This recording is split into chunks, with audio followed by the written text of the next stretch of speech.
Now, I do not have to mince words. Even Oromo culture was patriarchal. Men did control the lineage, even during my time. Men controlled the cattle. Men, through the Gada system, did wield political power. And an all-male generational council governed leadership and law. However, women were not powerless. And I will dare say, if you go further back, even this was a distortion of how we used to be. Existed beyond male permission. Women held ritual authority. Have you not talked to one of my sisters who talked about the authority that we had that included political authority? Remember one of my Hausa sisters? Yeah. Until men started to erode that. And then they took on the political authority. We kept the ritual authority. And then the colonizers came and then they took even the ritual authority. Do you remember that? Yes, yes. But we held on to ritual authority. We held on to moral authority. And the women held the collective enforcement power.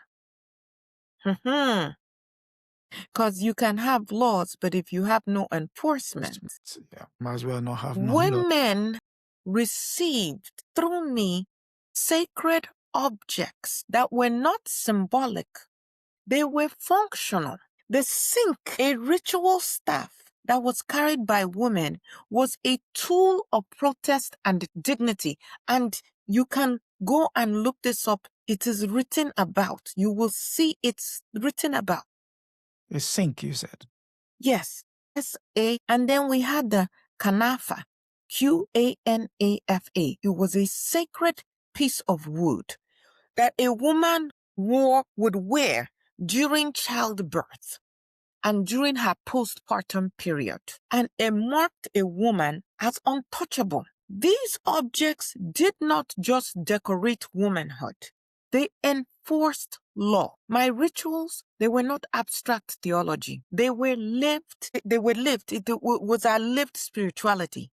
I don't want to call it religion. We wore these scale beads that were consecrated to me.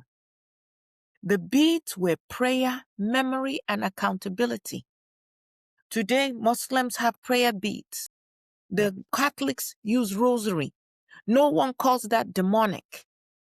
But you want to demonize our culture. Women gathered herbs after ritual feasts. They prepared barley, porridge, butter, honey, wine, homemade beer, and coffee. They sang invocations over the food and drink. They called my name out loud. ATETE Hara, ATETE Jimbi, ATETE Dula. They will ask me to watch their children.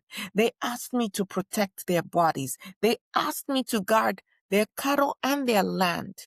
And on these nights, when these women revered me, I would come and visit them, and they would enter a trance. That is what the colonizers and foreigners would call it. Now, when their spirit enters people, it is okay. It is the Holy Spirit imparting spiritual gifts and knowledge. But when it is our spirituality, now it is a trance and demonic and all of those things. Go and study the Zar form of spirituality, Z-A-R, and you will see remnants of the Oromo form of spirituality. But for the Zar, it has become more male, more patriarchal.